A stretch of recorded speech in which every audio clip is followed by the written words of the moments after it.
Sahabat Shalom, Shabbat Shalom. pagi, kembali lagi pagi ini kita ibadah hari Sabat, hari yang diberkati Tuhan. Diberikanlah 6 hari yang lainnya kita melakukan kegiatan.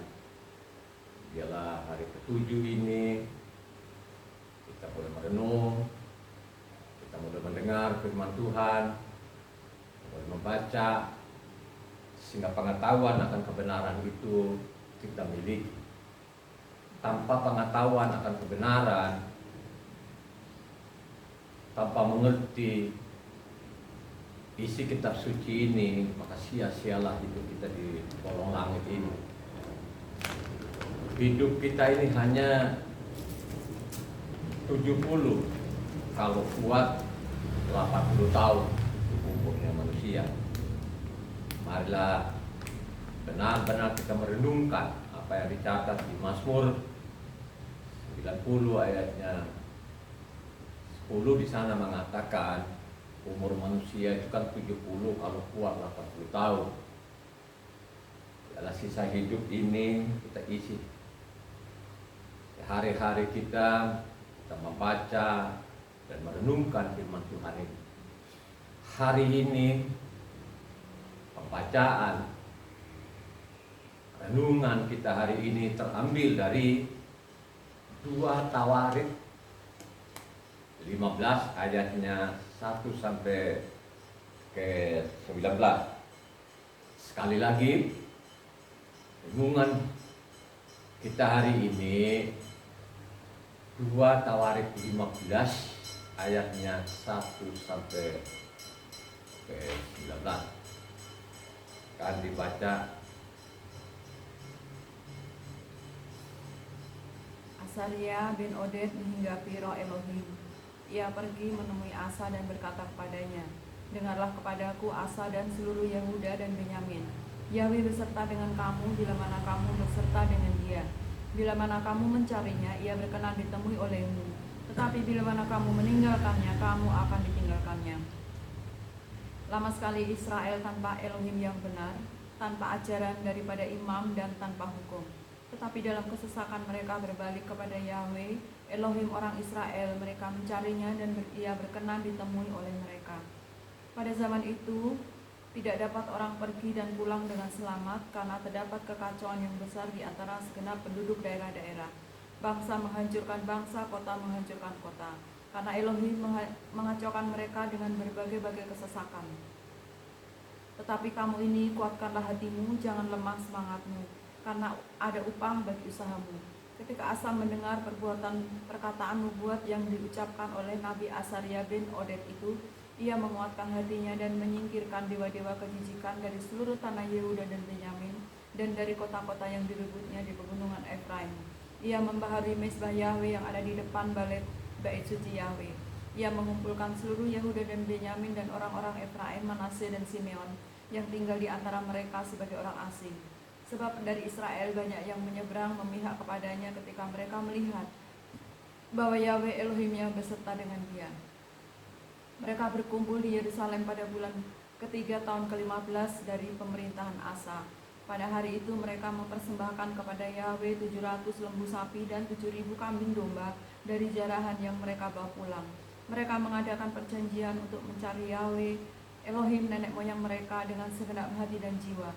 Setiap orang, baik anak-anak atau orang dewasa, baik laki-laki atau perempuan yang tidak mencari Yahweh Elohim Israel harus dihukum mati. Mereka bersumpah setia kepada Yahweh dengan suara yang nyaring, dengan sorak-sorai dan dengan tiupan nafiri dan sangkakala. Seluruh Yehuda bersukaria atas sumpah itu, karena dengan segenap hati mereka bersumpah setia, dan dengan kehendak yang bulat mereka mencari Yahweh. Yahweh berkenan ditemui oleh mereka dan mengaruniakan keamanan kepada mereka di segala penjuru. Bahkan Raja Asa memecat Maaka neneknya dari pangkat ibu suri karena neneknya itu membuat patung Asyera yang keji. Asa merobohkan patung yang keji itu, menumbuknya sampai halus dan membakarnya di lembah Kidron. Sekalipun bukit-bukit pengorbanan tidak jauhkan dari Israel, namun hati Asa tulus ikhlas sepanjang umurnya. Ia membawa persembahan-persembahan kudus ayahnya dan persembahan-persembahan kudusnya sendiri ke rumah Elohim yakni emas dan perak serta barang-barang lain. Tidak ada perang sampai pada tahun ke-35 pemerintahan Asa. Haleluya.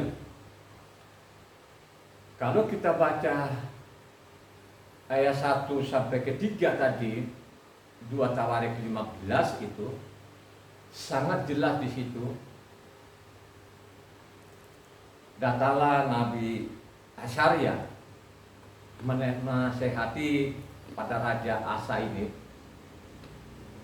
supaya kembali ke hukum yang benar.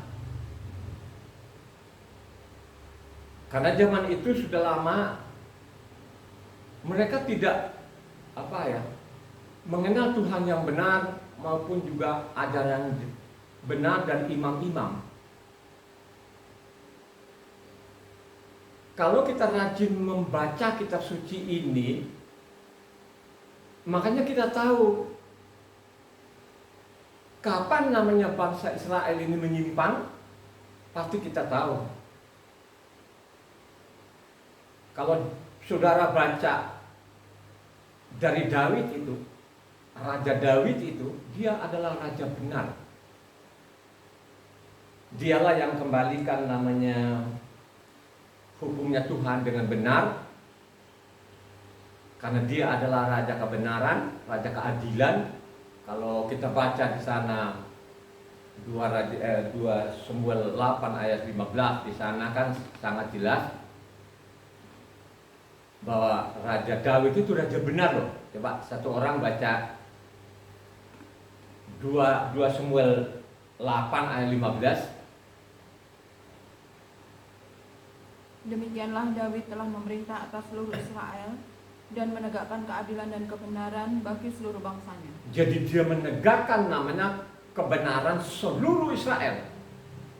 Jadi dialah yang jadi raja dulu seluruh Israel. Karena zaman Daud itu belum ada kerajaan Israel Utara maupun kerajaan Selatan. Belum ada, saudara. Dan dipesankan juga kepada anaknya, namanya Salomo. Raja Daud itu pesan kepada anaknya Salomo supaya benar-benar itu mentaati namanya hukumnya Tuhan atau Tauratnya. Baca 1 Raja-Raja 1 Raja-Raja 2 ayatnya 1 sampai ke 4. Perhatikan di situ dicatat itu. Ketika saat kematian Daud mendekat, ia berpesan kepada Salomo anaknya, "Aku ini akan menempuh segala jalan yang fana, maka kuatkanlah hatimu dan berlakulah sebagai laki-laki.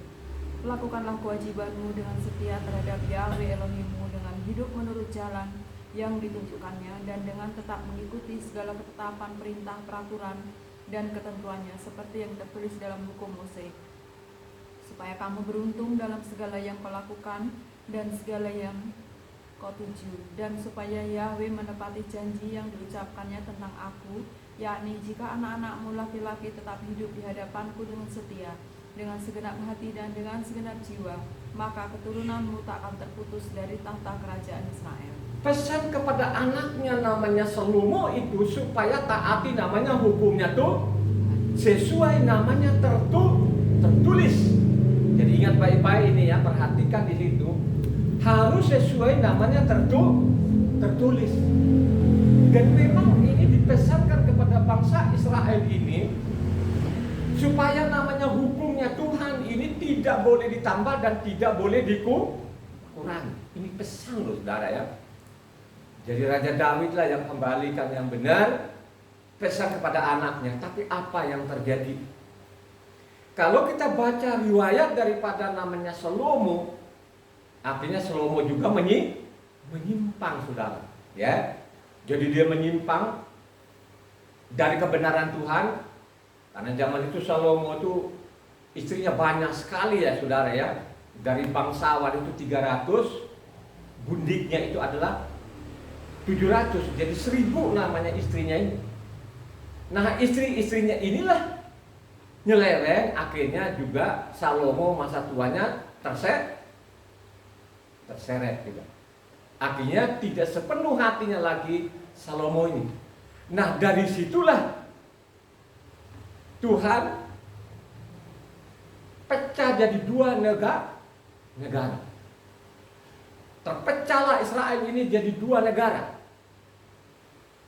Negara Israel Utara maupun negara Israel Selatan. Terpecahlah di situ. Kalau di selatan itu anaknya Salomo bernama siapa? Rehabeam. Sedangkan kerajaan Israel Utara itu dipimpin oleh namanya Yerobeam. Nah, zaman Yerobeam inilah penyimpangan yang luar biasa, saudara. Ya. Sehingga tadi, karena ini pemerintahannya Asa ini kan zamannya juga Yerobeam, saudara. Ya. Jadi Asa ini dari Rehabeam tadi punya anak namanya Abiam. Abiam itu punya anak namanya Asa. Ya. Jadi zaman Yerobeam ini Asa juga jadi raja di Israel Selatan. Nah, inilah zaman-zaman ini, dari tadi sejaman dengan Rehabeam dengan Yerobeam ini ada penyimpangan. Penyimpangannya yang luar biasa di utara ini. Ya. Kalau namanya awal dulu, namanya Rehabeam ini, dia menyimpang tapi dia sadar. Dia sadar, dia kembali yang benar. Begitu juga anaknya, Abiam ini, ya, juga sadar, termasuk juga namanya Asa ini. Jadi Asa ini, saudara, raja benar. Ya. Raja benar, ya. Zaman Asa katanya tadi ini sudah lama sekali orang tidak mengenal Tuhan yang benar dan hukum yang benar. Ya. Kenapa seperti itu?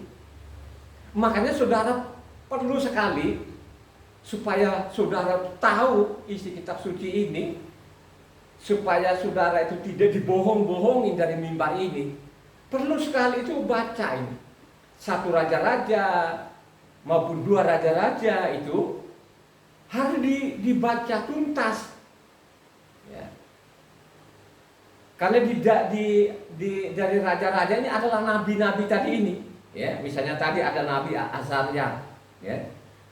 Nabi Azarya ini ada di selatan, saudara, ya. Sedangkan kalau di utara ini sampai penghujung namanya pemerintahan namanya Asa ini ada namanya Nabi siapa? Elia, saudara, ya. Jadi pemerintahannya namanya Asa ini, kan Asa itu kan berapa tahun?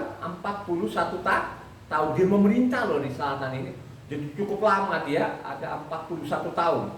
Dari zaman Yerobeam itu, karena Asa ini jadi raja, jadi zaman Yerobeam itu sampai kepada namanya Ahab. Jadi waktu Ahab itu jadi raja di sana kerajaan utara, ini Asa ini masih jadi raja. Ya. Sesudah Asa kan baru ada anaknya namanya siapa? Yosafat.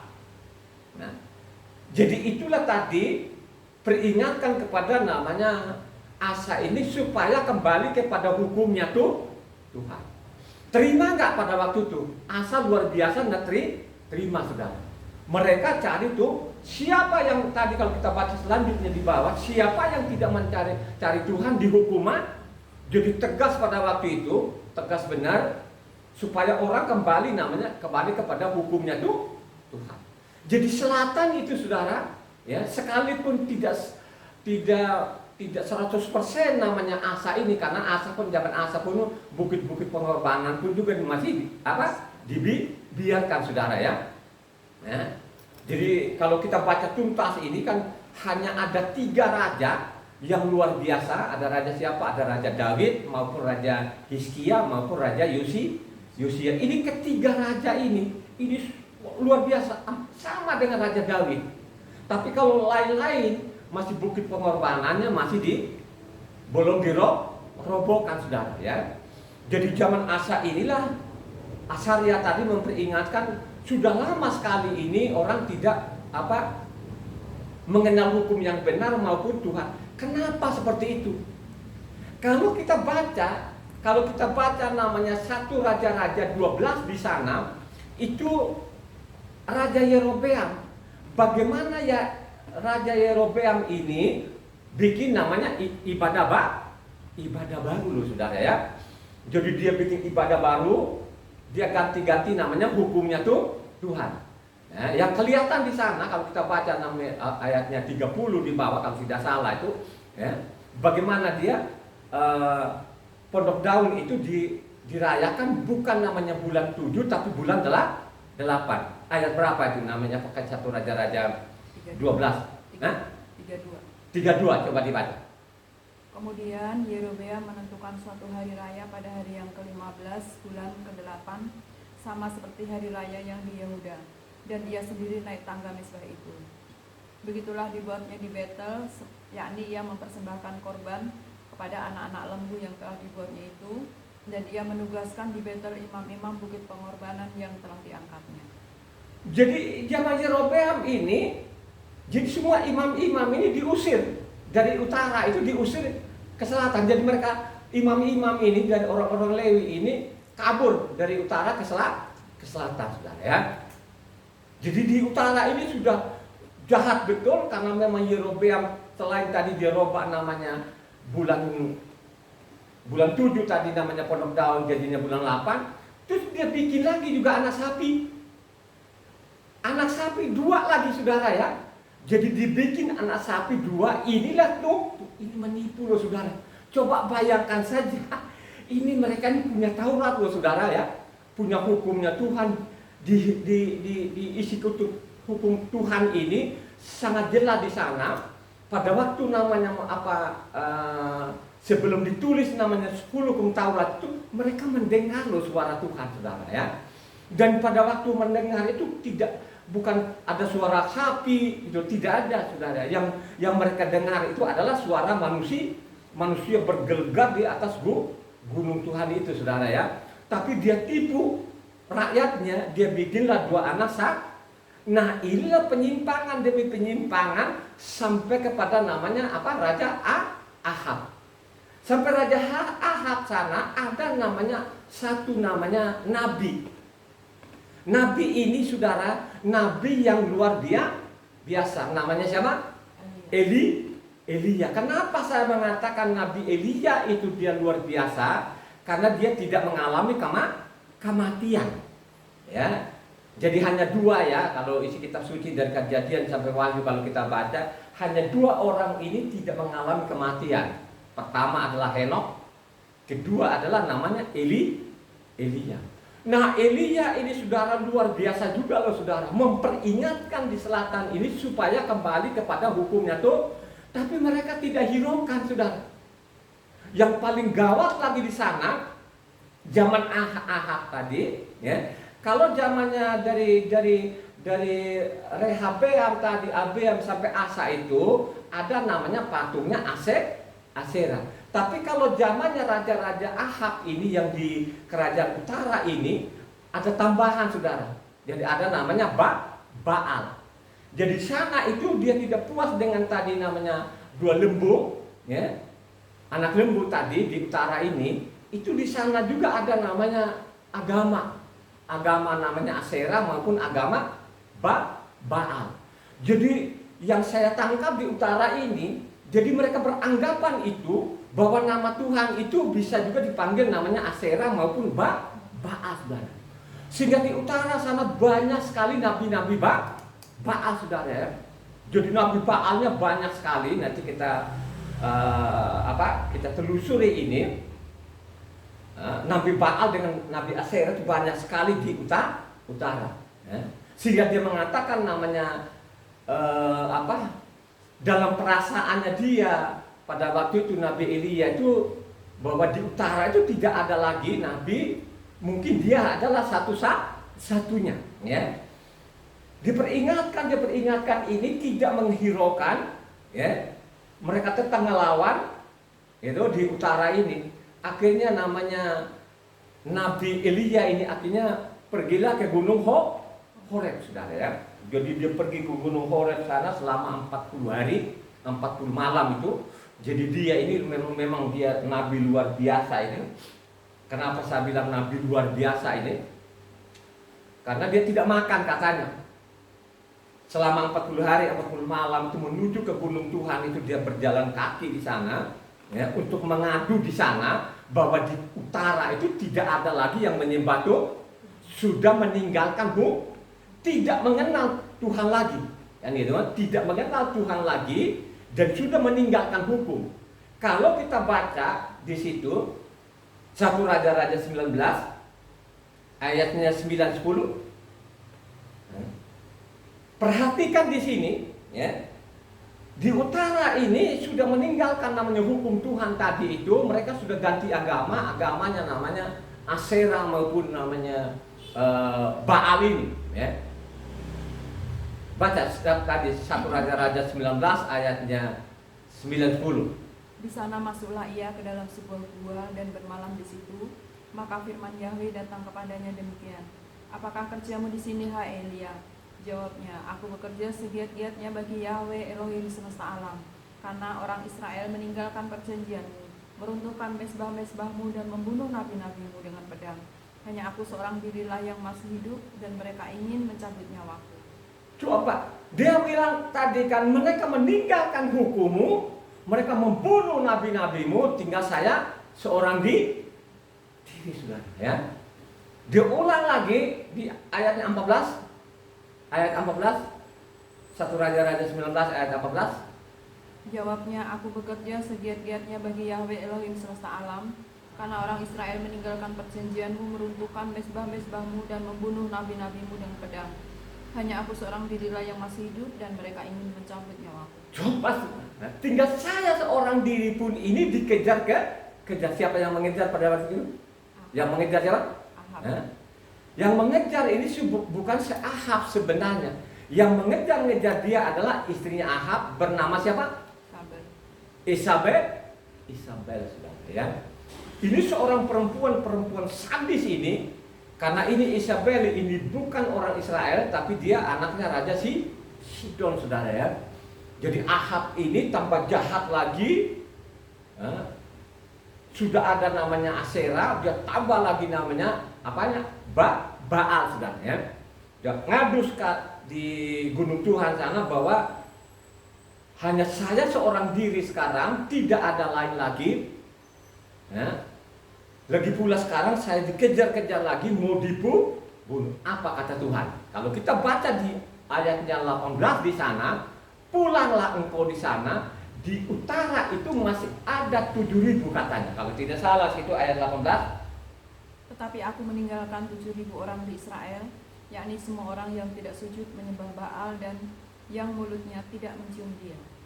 Ternyata ada 7.000 saudara. Jadi di utara itu rupa-rupanya masih ada 7.000. Saya mau tanya, yang 7.000 ini ada tempat ibadahnya enggak? Ada imam-imamnya mereka enggak? Saya kira tidak ada lah saudara ya. Jadi yang 7.000 ini yang saya tangkap ini sudah di rumah-rumah mereka ini. Kenapa saya mengatakan di rumah-rumah itu? Kalau kita baca, ini kan zaman Elia, ini kan ada namanya seorang janda janda di Sarpat loh saudara. Tinggal satu-satunya janda ini yang bukan orang Israel, tapi dia bertahan namanya kebenaran Tuhan. Dia bertahan namanya hukumnya Tuhan. Akhirnya apa? Seorang janda di Sarpat ini diselamatkan. Kalau saudara membaca janda di Sarpat ini, baca dari 1 Raja 16 maupun 1 Raja-Raja 17 saudara ya. Jadi dia beranggapan karena ini Elia ini, jadi Tuhan mengutus Elia ini pergilah ke Sarpat kepada janda. Ternyata janda ini kan bukan orang Israel saudara. Jadi janda ini orang Sidon, orang Kanaan. Tapi dia percaya Tuhan karena zaman itu zaman kelaparan yang luar biasa saudara ya. Jadi yang kalian yang dia tahu di sana pada waktu itu, yang dia tahu itu Elia ini adalah janda yang di Sarpat ini saudara. Kalau orang Israel itu tidak kelihatan. Kenapa tidak kelihatan? Ya, karena mereka ini yang percaya ke Tuhan tidak ke rumah ibadah lagi, mereka di rumah-rumah saja. Tapi mereka tetap namanya percaya namanya hukumnya Tuhan. Sehingga mengatakan tadi pulanglah masih ada 7.000 orang. Ya, ada 7.000 orang. Ya. Ini kata Tuhan. Ya. Jadi sangat jelas ini kalau kita lihat ini tadi zamannya namanya Asa ini, karena Asa itu kan pemerintahannya dia 41 tahun. Dia memerintah di namanya kerajaan Israel Selatan, saudara ya. Kalau kita baca selanjutnya, ya, memang zaman Asa ini benar gitu kan, ya, benar. Ya. Tapi kan akhirnya Asa sendiri kalau kita baca selanjutnya, akhirnya dia kena penyakit juga. Kena penyakit malah Asa ini juga gimana ya? Jadi mengancam lah, menganiaya namanya rakyatnya. Akhirnya dia namanya sakit apa? Kanker tulang lah, ya. Kalau kita baca selanjutnya, Asa ini pada waktu dia mengalami sakit tadi, katanya dia tidak bertanya kepada Tuhan, malah pergilah ke tabib. Akhirnya Asa ini mati, saudara, ya, mati karena penyakit. Ya. Jadi pemerintahannya dia 41 tahun. Ya. Ini Asa ini. Ya. Itulah tadi memperingatkan kepada Israel itu supaya kembali yang benar. Zaman Asa itu benar. Kalau kita baca selanjutnya juga, sesudah Asa ini kan digantikan siapa? Anaknya siapa?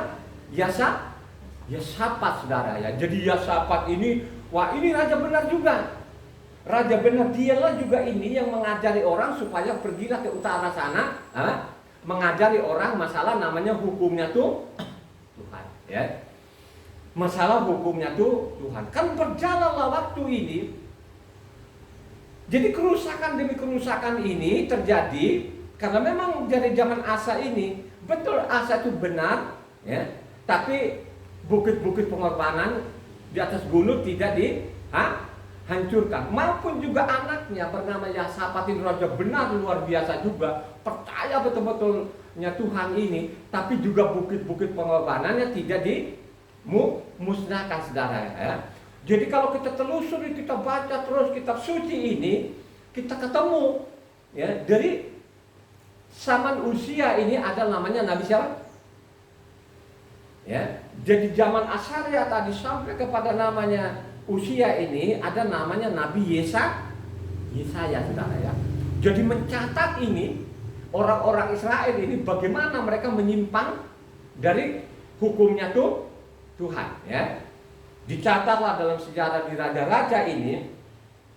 Coba orang baca Yesaya.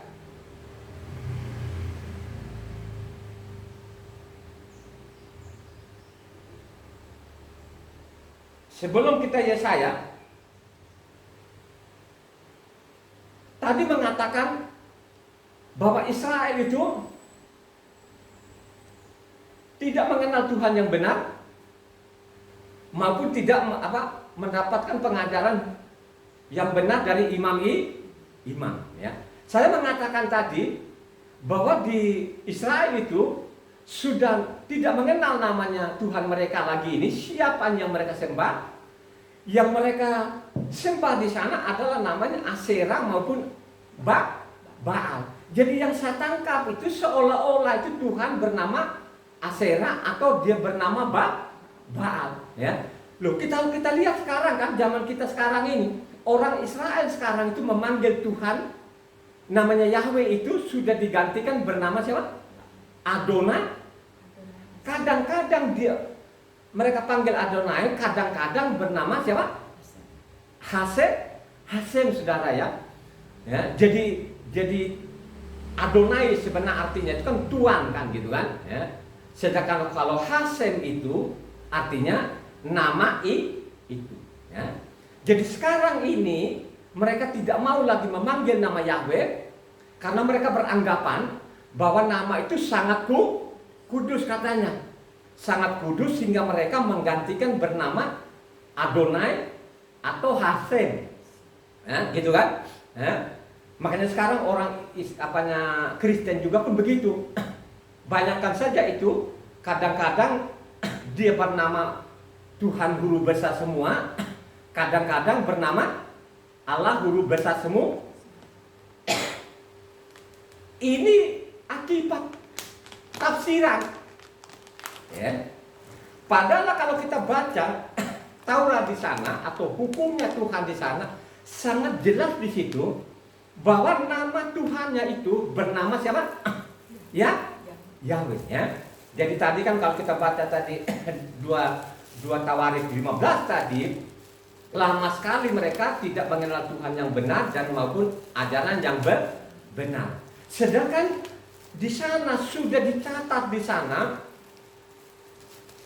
namanya Keluaran 3 ayat 15. Keluaran 3 ayat 15. Perhatikan inilah yang sampai saat ini disepelekan oleh manusia-manusia yang ada di kolong, termasuk juga ini anak kesayangannya ini Israel ini, ya, yang menggantikan nama Yahweh itu bernama Adonai Mapunase. Perhatikan apanya Keluaran 3 ayat 15 ini. Perhatikan di situ, dicatat baik-baik ini. Baca. Selanjutnya berfirmanlah Elohim kepada Mose, beginilah kau katakan kepada orang Israel, Yahweh Elohim nenek moyangmu, Elohim Abraham, Elohim Ishak, Elohim Yakob telah mengutus aku kepadamu. Itulah namaku untuk selama-lamanya dan itulah sebutanku turun-temurun. Coba bayangkan aja, dia mengatakan di situ, karena di situ tulisan aslinya dia itu Yod-He, Waw-He, Waw-He. Ya, jadi tulisan di situ, ya, YHWH, ini dia yang katakan tadi ini maupun apa yang dokter-dokter, oh sekarang itu tidak dikenal lagi, kan gitu kan? Mereka lupa baca namanya di kitab suci itu. Saya ini kan mau 70 tahun umur saya ya, 70 tahun. Kitab yang kita pegang ini yang dicetak Lambang Bahasa Indonesia itu masih ada di kamusnya. Jadi yang berkoak-koak ini sekarang di YouTube dan lain sebagainya, oh tidak dikenal lagi, itu kan baru anak-anak kemarin. Saya lebih tua dari mereka. Karena saya ini kan mau umur 70 tahun saudara. Jadi sebelum saya umur 70 tahun ya, zaman dulu itu dari kakekku itu, kakekku itu Raja Umbungaili dulu. Raja Umbungaili itu bukan orang Kristen loh ya. Zaman Belanda itu kan diangkat lah nama Raja Umbungaili ini kan kakekku langsung itu.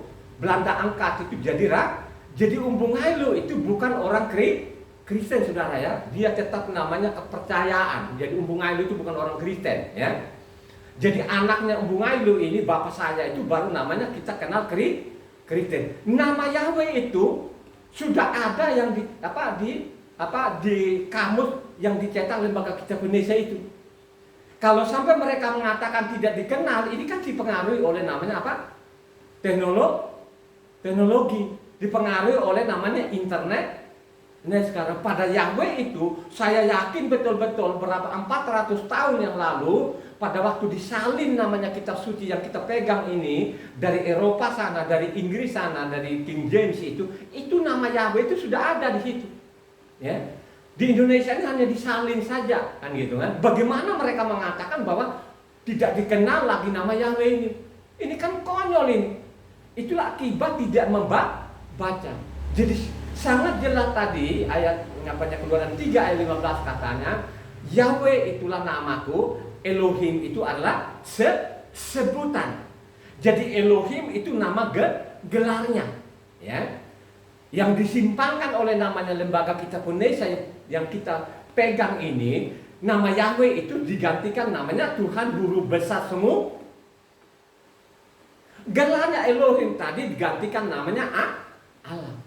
Makanya kitab yang kita baca ini luar biasa. Luar biasanya apa? Putar. Makanya nama Yahweh ini kadang-kadang dia Tuhan Guru Besar semua, kadang-kadang Allah Guru Besar semua. Coba ini saudara. Akibat dari itu saudara, orang tidak mengenal lagi. Bukan zaman Asa saja sampai saat ini saudara. Kalau kita baca lagi dia menyatakan namanya, saya mencatat di situ ada 3 kali dia menyatakan bahwa dia bernama Yahweh itu. Kalau kita baca Yesaya 42 ayatnya 8. Perhatikan di situ Yesaya 42 dia menyatakan juga namanya ini. Ini kalau kita tarik tadi dari Asa itu ke Yesaya ini kan cukup lama juga ini saudara ya, bisa 100 tahun juga ini sampai Yesaya ini 100 tahun lebih ya. Coba baca Yesaya 42 ayat 8. Dia menyatakan namanya di situ. Aku ini Yahweh, itulah namaku. Aku tidak akan memberikan kemuliaanku kepada yang lain atau kemasyuranku kepada patung. Coba bayangkan aja, aku ini ya Yahweh. Ya. Jadi dia mengatakan bahwa namanya dia itu bernama ya, dia tidak bernama Aserah, dia tidak bernama Baal, saudara. Ya. Dia tidak mau dikasih nama Baal. Dia tidak mau namanya kasih Aserah, dia tidak mau kasih namanya Adonai, dia tidak mau kasih Hasem. Dia mengatakan bahwa namaku ya Yahweh. Ya. Jadi sangat jelas di situ. Yeremia sendiri pun ditulis juga di situ. Terakhir ini yang saya catat sini, kalau sampai sekarang ini orang-orang lagi ini masih bandel juga, ya, tidak mau mengenal nama Tuhan, makanya Yeremia 16 ayat 21. Sebab itu ketahuilah, aku mau memberitahukan kepada mereka. Sekali ini aku akan memberitahukan kepada mereka kekuasaanku dan keperkasaanku, supaya mereka tahu bahwa namaku Yahweh. Supaya mereka tahu bahwa namaku ya, bukan namaku Baal, bukan namaku Aser, bahwa namaku ya Yahweh, saudara. Ini sekali lagi saya mau beritahukan kepada kalian bahwa namaku ya Yahweh, saudara. Jadi sangat jelas di situ bahwa dia tidak akan mau mengganti namanya. Makanya kalau kita baca lagi Yeremia 33 ayatnya 2 di sana, orang Israel itu mengenal hanya nama Yahweh pencipta alam semesta. Yang bernama Yahweh itu dialah pencipta alam semesta. Coba baca Yeremia 33 ayatnya 2. Beginilah firman Yahweh yang menjadikan langit dengan membentuknya dan menegakkannya. Yahweh itulah namanya. Jadi yang mereka tahu itu pencipta alam semesta itu, dia tidak bernama Adonai, dia tidak bernama Hasem, dia tidak bernama Baal, dia tidak bernama Aserah. Mereka tahu bahwa dia bernama ya, yang menciptakan alam semesta ini bernama ya Yahweh. Ya. Ini kan sangat jelas di situ, saudara. Ya. Yang digantikan namanya kitab yang kita pegang itu Tuhan Guru Besar semua. Kan konyol betul ini kan. Bagaimana lu mengenal Tuhan ini kalau nama Tuhan kau ganti? Gitu? Ya. Kau tidak berkata benar. Ya. Dan ingat juga lah ya, bagaimana dia mengatakan akulah Yahweh itu tidak ada yang lain. Coba baca Yesaya 43. Yesaya 43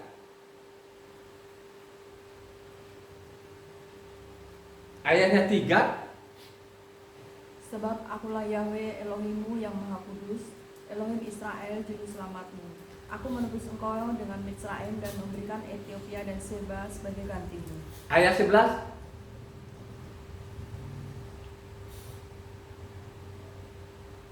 Akulah Yahweh dan tidak ada juru selamat selain daripadaku. Akulah Yahweh, tidak ada juru lain selain aku. Jadi dia mengatakan ini loh aku Yahweh.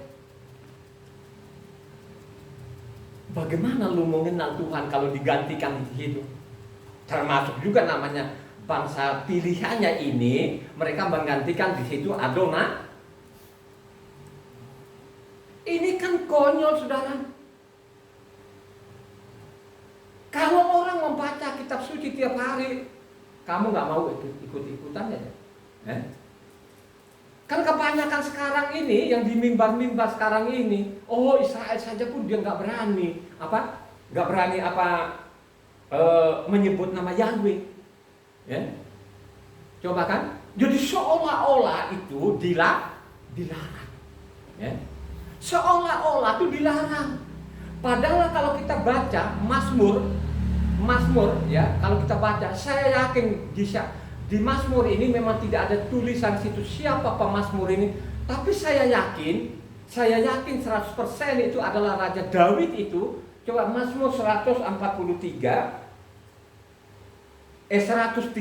ayat 1 sampai 3. Haleluya, pujilah hai hamba-hamba Yahweh, pujilah nama Yahweh. Kiranya nama Yahweh dimasyurkan sekarang ini dan selama-lamanya, dari terbitnya sampai kepada terbenamnya matahari, terpujilah nama Yahweh. Coba saudara, ya. Disuruh namanya supaya dimasukkan nama Yahweh dari pagi sampai matahari terbit, sampai selama harus kita masukkan nama Yahweh. Kalau kita tarik belakang lagi, namanya Keluaran 9 di saya 16, bagaimana? Keluaran 9 ayat 16. Kalau kita tarik kita mundur ke belakang ayat 16. Akan tetapi inilah sebabnya aku membiarkan engkau hidup, yakni supaya memperlihatkan kepadamu kekuatanku dan supaya namaku dimasyhurkan di seluruh bumi. Supaya namaku ini dimasyhurkan seluruh dunia. Itulah tadi yang dicatat di Mazmur sana, supaya kita itu tetap memasukkan nama Yahweh sampai selama-lamanya. Coba saudara. Terus kita diajak sekarang ini, karena tidak mengenal orang Israel kok nggak mau kok. Loh, kamu kalau kamu patokan sama Israel, ya. Sekarang orang Israel itu sudah kembali nggak ke hukumnya Tuhan? Ya. Kalau kembali ke hukumannya Tuhan, tidak mungkin banyak alirannya, saudara. Karena yang kita baca di dalam kitab suci, isi kitab suci ini tidak pernah memerintahkan manusia manapun di bumi ini ada nanti perjanjian lama, ada namanya perjanjian baru. Nggak ada. Ya. Yang dituntut, yang Tuhan tuntut sama kita ini supaya namanya hukumnya Tuhan itu harus dijaga, harus dipiara.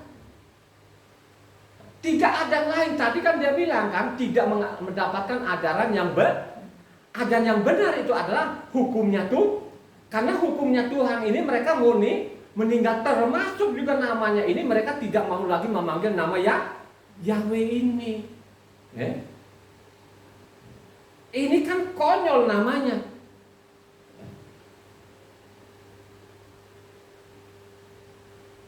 Yesaya 26 ayatnya 13. Tadi kan ditulis oleh Mazmur tadi. Ini saya Mazmur 113 ini adalah Mazmurnya Daud ini, supaya kita memasukkan nama Yahweh itu sampai selama-lamanya. Tidak ada larangan, itu malah didorong kita ini supaya kita masukkan nama Yahweh itu.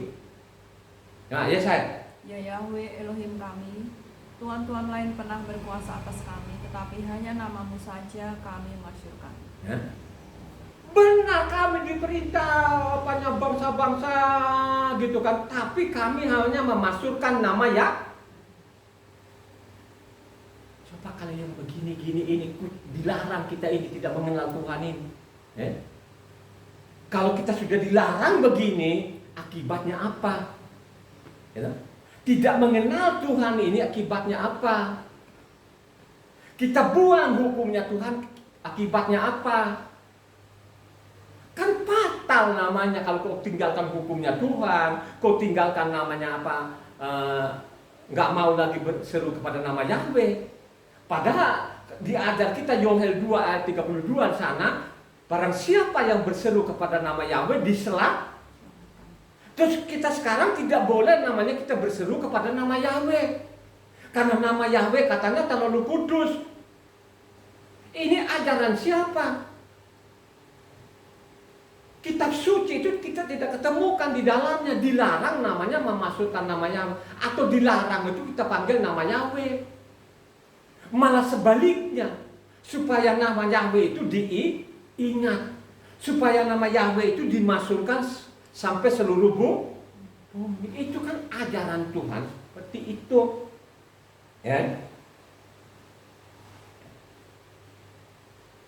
Yeremia 10 ayat 25. Tumpahkanlah kepanasan amarahmu ke atas bangsa-bangsa yang tidak mengenal engkau, ke atas kaum-kaum keluarga yang tidak menyerukan namamu, sebab mereka telah memakan Yakub dan menghabisinya dan membuat tempat kediamannya menjadi bumi. Coba baik, akibatnya kalau engkau tidak mau lagi memanggil nama Yahweh ini, makanya tumpahkan amarahmu kepada yang tidak memanggil namamu, tidak berseru kepada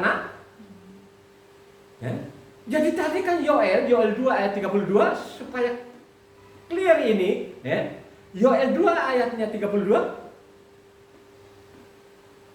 Dan barang siapa yang berseru kepada nama Yahweh akan diselamatkan, Sebab di Gunung Sion dan di Yerusalem akan ada keselamatan, seperti yang telah difirmankan Yahweh, dan setiap orang yang dipanggil Yahweh akan termasuk orang-orang yang terlepas. Jangan kamu ditipu loh ya, yang punya pendidikan tinggi-tinggi itu.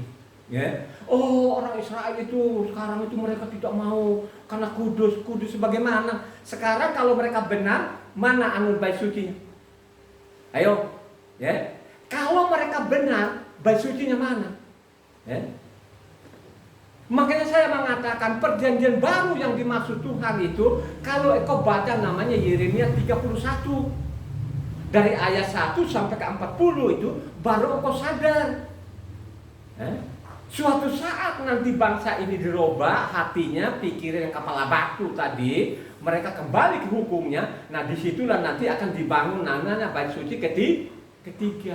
Itu namanya perjanjian baru dengan namanya Israel. Ya. Kalau ada orang sekarang itu, oh, kami nggak mau Pak panggil nama Yahweh. Bukan saya mengancam loh, tadi Yeremia 10 ayat 20, yang tidak berseru kepada namamu, ada hukumannya saudara. Ya, ulang lagi sekali lagi Yeremia 10 ayat 25 supaya pendengar ini mencatatnya. Tumpahkanlah kepanasan amarahmu ke atas bangsa-bangsa yang tidak mengenal engkau, ke atas kaum-kaum keluarga yang tidak menyerukan namamu, sebab mereka telah memakan Yakob dan menghabisinya dan membuat tempat kediamannya menjadi. Tumpahkan amarahmu kepada bangsa-bangsa yang tidak menyerukan nama. Makanya kita lihat sekarang bencana demi bencana loh saudara. Serem, ya? Coba kan diluluh akan saudara. Apakah pada waktu itu mereka pada waktu itu tidak memanggil nama Tuhan ya? Ya, makanya nanti kita lihat nanti, ya, dicatat di sana nanti 1 Raja-Raja 18 ayat 20 sampai 24 nanti kita baca nanti, ya, bagaimana namanya Nabi Elia ini dengan nabi-nabi Baal ini, ya, ayo kita adu gitu kan, coba panggil sampai panggil terus lah, ya, coba nanti kita akan baca nanti. Sangat jelas tadi, tumpahkan amarahmu kepada bangsa-bangsa yang tidak menyerukan namanya Yahweh. Ya. Sekarang begitulah sekarang di mimbar-mimbar ini. Dibohong-bohongin jemaatnya. Karena gelarnya berteret, jadi jemaatnya ikut saja. Ya.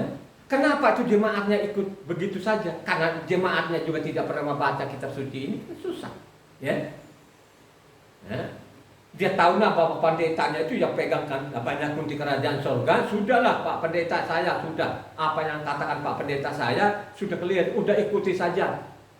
Kalau sudah seperti ini saudara, itu tadi yang Yeremia 10 ayat 25 loh saudara, ya jangan main-main loh itu.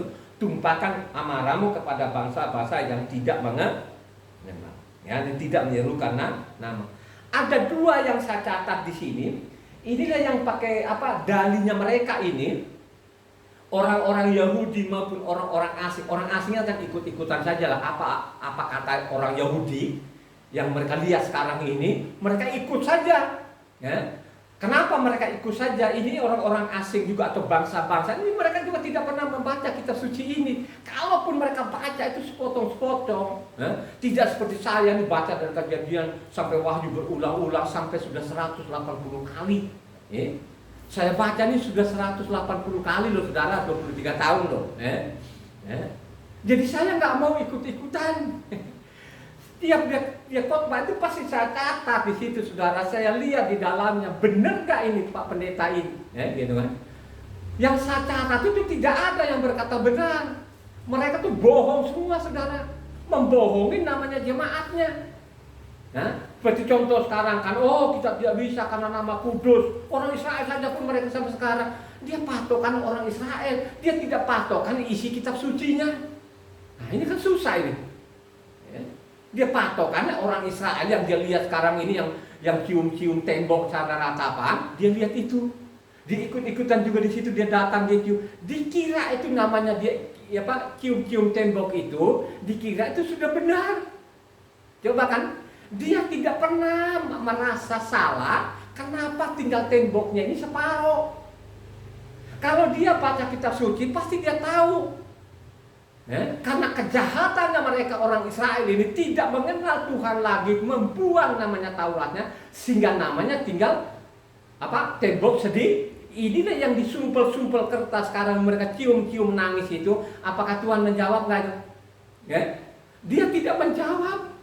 Bayangkan aja mereka kabur dari Eropa, orang Israel ini mereka kabur. Coba kenapa mereka kabur? Karena dibantai dulu sampai 6 juta orang. Dibantai. Pada waktu dibantai itu, zaman Nazi itu, perang dunia pertama sampai perang dunia, apakah mereka tidak berseru namanya Adonai? Halo? Pasti mereka berseru, mereka panggil Adonai, mereka panggil Hasem itu. Apakah Tuhan menjawab? Dia tidak menjawab. Dia diamkan saja. Bacalah kitab suci. Pergi sajalah, berseru saja ke Tuhan. Aku akan nggak lihat, aku akan pasang belakangku, biar kamu mati dengan pedang. Ini tercatat loh, sejarah loh ini. Sampai sekarang ini namanya Holocaust ini, saudara ingat baik-baik ya. Kalau patokanmu orang Yahudi, bukan patokanmu isi kitab suci, saya peringatkan hari ini. Mendingan kau dengar khotbah ini dengan tuntas, kau catat. Pasti memperoleh namanya ajaran benar. Kalau engkau mau saja, kau rendahkan hatimu saja, lu baca saja kitab suci ini. Orang yang membaca kitab suci, yang mengamalkan namanya isi kitab suci, orang itu akan selamat. Karena sudah dicatat di sana Imam 18 ayat 4 sampai 5 di sana, orang yang mengamalkan hukumnya Tuhan, yang mencintai hukumnya Tuhan, orang itu akan selamat.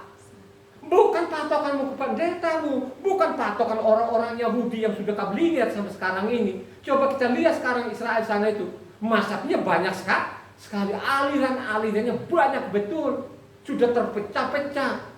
Nah ini suatu saat nanti dia ingat perjanjian Abraham, Ishak dan Yakub. Untuk orang Israel ini dia akan berdamai loh saudara ya. Jadi ingat baik-baik, sejahat-jahatnya mereka ini suatu saat akan diingat. Beda dengan kita ini.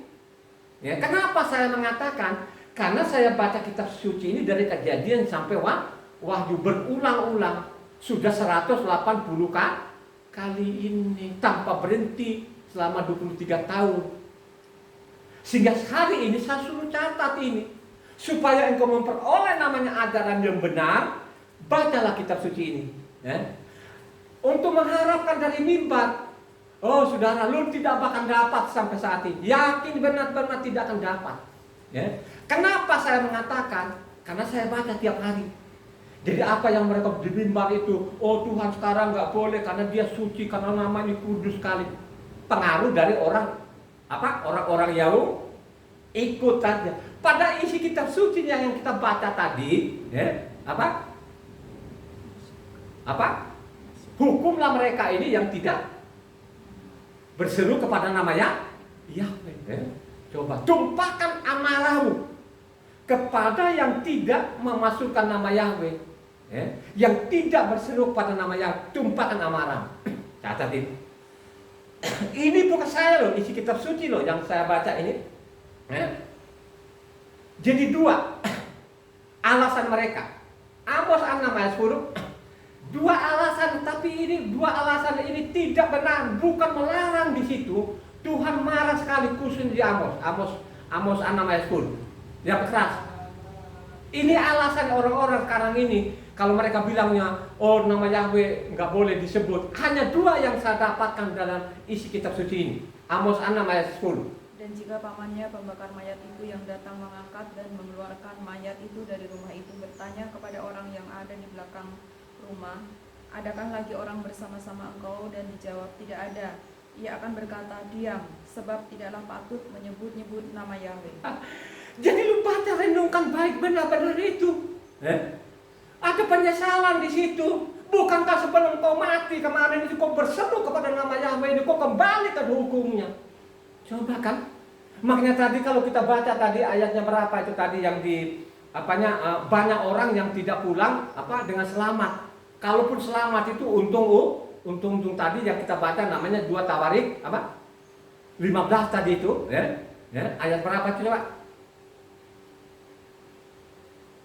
Karena ada kekacauannya di situ.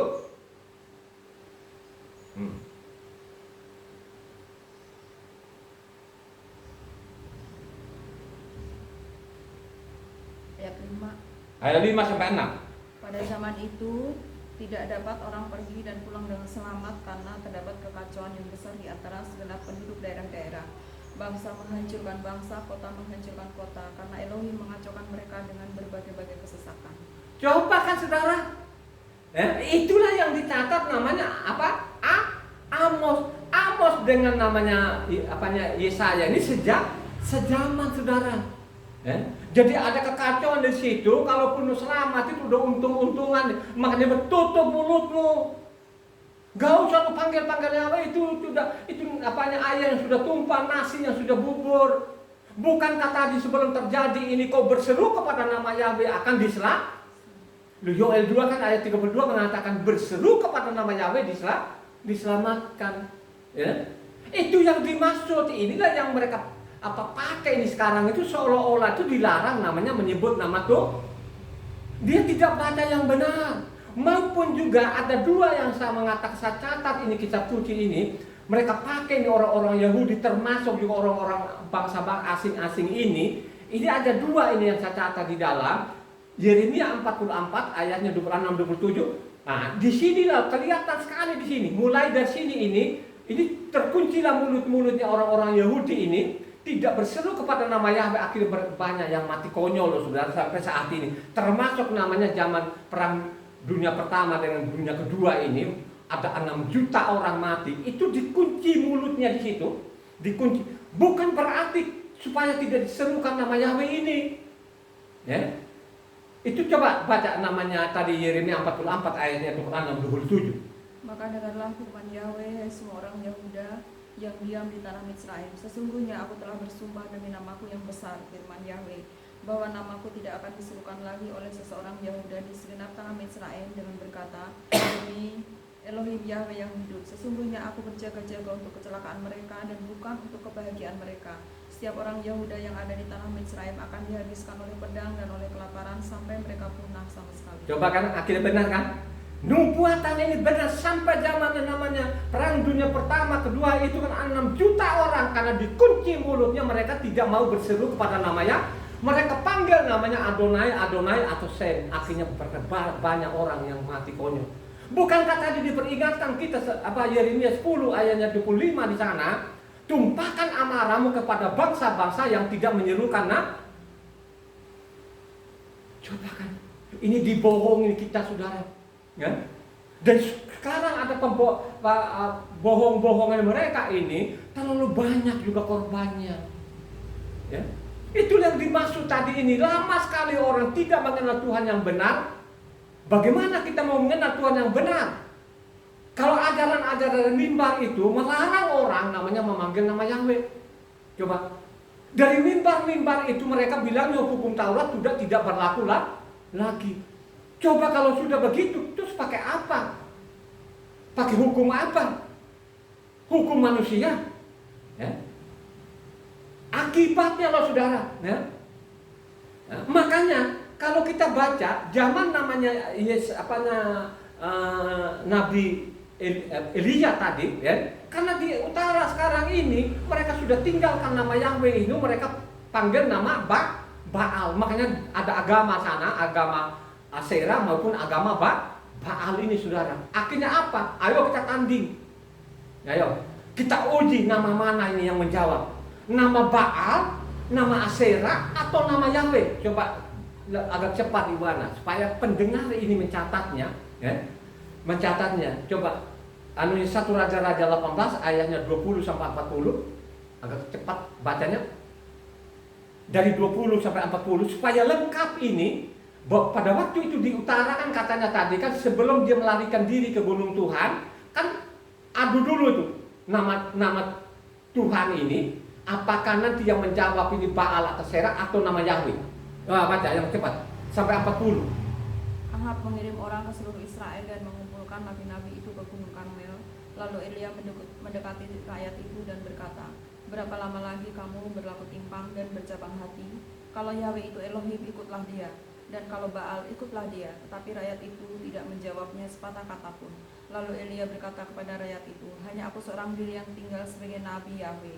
Padahal nabi-nabi Baal itu ada 450 orang banyaknya. Namun baiklah diberikan kepada kami 2 ekor lembu jantan. Biarlah mereka memilih seekor lembu, memotong-motongnya, menaruhnya ke atas kayu api. Tetapi mereka tidak boleh menaruh api. Aku pun akan mengolah lembu yang seekor lagi, meletakkannya ke atas kayu api, dan juga tidak akan menaruh api. Kemudian biarlah kamu memanggil nama Allah ilahmu, dan aku pun akan memanggil nama Yahweh. Maka ilah yang menjawab dengan api, dialah Elohim. Seluruh rakyat menyahut katanya, baiklah demikian. Kemudian Elia berkata kepada nabi-nabi Baal itu, pilihlah seekor lembu dan olahlah itu dahulu, karena kamu ini banyak. Sesudah itu panggillah nama ilahmu, tetapi kamu tidak boleh menaruh api. Mereka mengambil lembu yang diberikan kepada mereka, mengolahnya dan memanggil nama Baal dari pagi sampai tengah hari. Katanya, ya Baal, jawablah kami. Tetapi tidak ada suara, tidak ada yang menjawab. Sementara itu mereka berjingkat-jingkat di sekeliling mezbah dibuat mereka itu. Pada waktu tengah hari Elia mulai mengejek mereka, katanya, panggillah lebih keras, bukankah dia ilah? Mungkin ia merenung, mungkin ada urusannya, mungkin ia bepergian, barangkali ia tidur dan belum terjaga. Maka mereka memanggil lebih keras serta menoleh-noleh diri dengan pedang dan tombak seperti kebiasaan mereka, sehingga darah bercucuran dari tubuh mereka. Sesudah lewat tengah hari mereka kerasukan sampai waktu mempersembahkan korban petang, tetapi tidak ada suara, tidak ada yang menjawab, tidak ada tanda perhatian. Kata Elia kepada seluruh rakyat itu, datanglah dekat kepadaku, maka mendekatlah seluruh rakyat itu kepadanya. Lalu ia memperbaiki mezbah Yahweh yang telah diruntuhkan itu. Kemudian Elia mengambil 12 batu menurut jumlah suku keturunan Yakub. Kepada Yakub ini telah datang firman Yahweh, engkau akan bernama Israel. Ia mendirikan batu-batu itu menjadi mezbah demi nama Yahweh, dan membuat suatu parit sekeliling mezbah itu yang dapat memuat 2 sukat benih. Ia menyusun kayu api, memotong lembu, dan menaruh potongan-potongannya di atas kayu api itu. Sesudah itu ia berkata, penuhilah 4 puyung dengan air, dan tuangkanlah ke atas korban bakaran dan ke atas kayu api itu. Kemudian katanya, buatlah begitu juga untuk kedua kalinya. Dan mereka berbuat begitu untuk kedua kalinya. Kemudian katanya, buatlah begitu untuk ketiga kalinya, dan mereka berbuat begitu untuk ketiga kalinya. Sehingga air mengalir sekeliling mezbah itu, sehingga parit itu pun penuh dengan air. Kemudian pada waktu mempersembahkan korban petang, tampillah Elia dan berkata, ya Yahweh Elohim Abraham, Ishak dan Israel, pada hari ini biarlah diketahui orang, bahwa engkaulah Elohim di tengah-tengah Israel, dan bahwa aku ini hambamu, dan bahwa atas firman-Mu lah aku melakukan segala perkara ini. Jawablah aku, ya Yahweh, jawablah aku, supaya bangsa ini mengetahui bahwa engkaulah Elohim, ya Yahweh, dan engkaulah yang membuat hati mereka tobat kembali. Lalu turunlah api Yahweh menyambar habis korban bakaran, kayu api, batu, dan tanah itu, bahkan air yang dalam parit itu habis dijilatnya. Kepada seluruh rakyat melihat kejadian itu, sujudlah mereka serta berkata, Yahweh dialah Elohim, Yahweh dialah Elohim. Kata Elia kepada mereka, tangkaplah nabi-nabi Baal itu, seorang pun dari mereka tidak boleh luput. Setelah ditangkap, Elia membawa mereka ke sungai Kison dan membeli mereka di sana. Coba bayangkan aja, akhirnya kalau kita baca namanya ayatnya 39 tadi, bahwa Yahweh lah Tuhan, Yahweh lah Tuhan, saudara. Baru mereka sadar kalau selama ini ditipu lah ini imam-imam Baal ini. Imam-imam Baal ini kan orang-orang biasa nih yang diangkat Yerobeam ini. Coba, Nabi-nabi Baal itu, imam-imam Baal ini, saudara, bukan dari keturunan orang Lewi, ini namanya imam-imam ini. Akhirnya tangkap saja, langsung digorok. Pada waktu digorok ini, sekian tadi Nabi Baal, imam-imam Baal ini akhirnya dikejar-kejar sampai melarikan diri ke gunung Tuhan, saudara. Mengatakan bahwa saya seorang diri sudah tidak ada lagi di sana. Coba kan. Sekarang kita mau dapat dari mana sekarang ajaran dari mimbar-mimbar ini? Yang kita dengar itu di YouTube itu udah deh, pokoknya Taurat itu sudah dibatalkan. Nama Yahweh itu tidak bisa dibaca. Orang Israel saja pun sampai sekarang ini mereka tidak mau memanggil nama itu. Seolah-olah ini mereka ini benar. Mereka tidak mikir ini. Kenapa sih Yerusalem itu sampai ditumbuhin rumput? Apakah dinubuatkan nggak dulu, sudah diperingatkan dulu dari awal? Sudah diperingatkan. Saya seorang pembaca, saya tahu itu, saudara. Makanya zaman Salomo pada waktu dibangun bait suci yang begitu megah ini, Yerusalem dan benar-benar tuh seperti pokoknya megah deh sampai Ratu Seba ini sampai terengah-engah melihat seperti itu. Akhirnya dia bilang, ingat Salomo, yang kau bangun ini oke lah, ya, saya akan memberkati. Betul? Tapi ingat, jangan sampai lupakan aku, jangan sampai kau meninggalkan hukumku. Kalau sampai kau meninggalkan hukumku atau tidak mengenal aku lagi, kau menyembah namanya ilah-ilah lain, maka ini apa yang kau bangun ini nanti tidak akan ada batu lagi. Ya? Akan saya sapu bersih. Benar nggak? Benar itu. Ya? Coba bayangkan aja dari Salomo sampai saya bicara ini, mana bait sucinya? Itu yang kamu andal-andalkan orang Israel ini. Ya? Orang Israel biar dia banding, biarkan saja, jangan kita ikuti. Ya? Karena juga nanti urusan ini Tuhan sama orang Israel. Marilah kita selidiki kitab suci ini. Kita bacalah tiap hari ini. Ya? Sehingga pengetahuan akan kebenaran kita miliki. Tanpa pengetahuan akan kebenaran, saudara, lu tidak pernah akan masuk dalam kerajaan surga. Yakin itu. Ya? Ya? Makanya kalau kita baca Matius 5 sana ayat 20, kalau kamu tidak lebih benar dari mereka ini, kamu nggak masuk. Ya? Kamu tidak ikutin Tauratku, tidak ikutin hukumku, tidak pernah akan kamu masuk. Ya? Ini Tuhan kalau ngomong nggak peletot, saudara, tegas dia. Ya? Tapi kan berjalanlah waktu, ini kan bangsa ini kan menyimpang dan menyimpang terus. Ya? Misalnya Yesaya 6 ayatnya 8 sampai 13. Yesaya 6 ayat 8-13. Tetapi seorang daripada serafim itu terbang mendapatkan aku, di tangannya ada bara yang diambilnya dengan sepit dari atas mezbah. Ia menyentuhnya kepada mulutku serta berkata. Yesaya 6 tadi? Ya. Terus ayat 8 sampai 13. Lihat, ini telah menyentuh bibirmu, maka kesalahanmu telah dihapus dan dosamu telah diampuni. Lalu aku mendengar suara Yahweh berkata, siapakah yang akan kuutus? Dan siapakah yang mau pergi untuk aku? Maka sahutku, ini aku, utuslah aku. Kemudian firman-Nya, pergilah dan katakanlah kepada bangsa ini, dengarlah sungguh-sungguh tetapi mengerti, jangan. Lihatlah sungguh-sungguh tetapi menanggap, jangan. Buatlah hati bangsa ini keras dan buatlah telinganya berat mendengar dan buatlah matanya melekat tertutup, supaya jangan mereka melihat dengan matanya dan mendengar dengan telinganya dan mengerti dengan hatinya lalu berbalik dan menjadi sembuh. Kemudian aku bertanya, sampai berapa lama ya Yahweh? Lalu jawabnya, sampai kota-kota telah lengang sunyi sepi, tidak ada lagi yang mendiami dan di rumah-rumah tidak ada lagi manusia dan tanah menjadi sunyi sepi. Yahweh akan menyingkirkan manusia jauh-jauh sehingga hampir seluruh negeri menjadi kosong. Dan jika di situ masih tinggal 1/10 dari mereka, mereka harus sekali lagi ditimpa kebinasaan, namun keadaannya akan seperti pohon beringin dan pohon jawi-jawi yang tumbuhnya tinggal berdiri pada waktu ditebang, dan dari tunggul itulah akan keluar tunas yang kudus. Dari tunggulnya tadi akan keluar. Inilah bangsa ini yang saya bilang tadi dibedakan dengan bangsa lain. Makanya dia bilang sampai kosong. Itulah sampai sekarang ini mata rohaninya, telinganya, penglihatan orang-orang Israel sampai sekarang itu masih dibutakan. Masih dibutakan. Ini yang mau ikut-ikutin. Tingkah lakunya mereka itu. Tuhan tidak mengizinkan kita itu meniru-niru mereka ini. Marilah engkau orang asing itu kau rendahkan dirimu, kau rendahkan hatimu. Baca aja kitab suci ini. Apa yang tertulis di dalam kau ikuti, pasti lu selamat. Mengharapkan dari mimbar, saya mau beritahukan, mengharapkan dari mimbar ini, yang memiliki namanya titel-titel yang berderet-deret ini, kamu tidak akan mendapat. Yakin betul. Kenapa saya bilang kamu tidak dapat? Karena mereka bilangnya Taurat sudah tidak berlaku. Saya sudah 23 tahun saya teliti, tidak pernah ada satu ayat pun supaya nanti kemudian hari dirubah saja hukum Taurat itu atau dibuang. Tidak pernah ada. Maka dia bilang meninggal langit dan bumi lenyap daripada namanya satu titik, saudara. Apakah itu dipahami itu? Orang-orang yang membaca itu tadi kan sudah dikuncikan. Orang Israel saja pun dikunci sampai sekarang ini. Coba kan? Makanya saya mengatakan kok orang asing ini sadar diri. Supaya engkau memiliki kesadaran diri itu, bacalah namanya Roma. Roma 11 kau baca.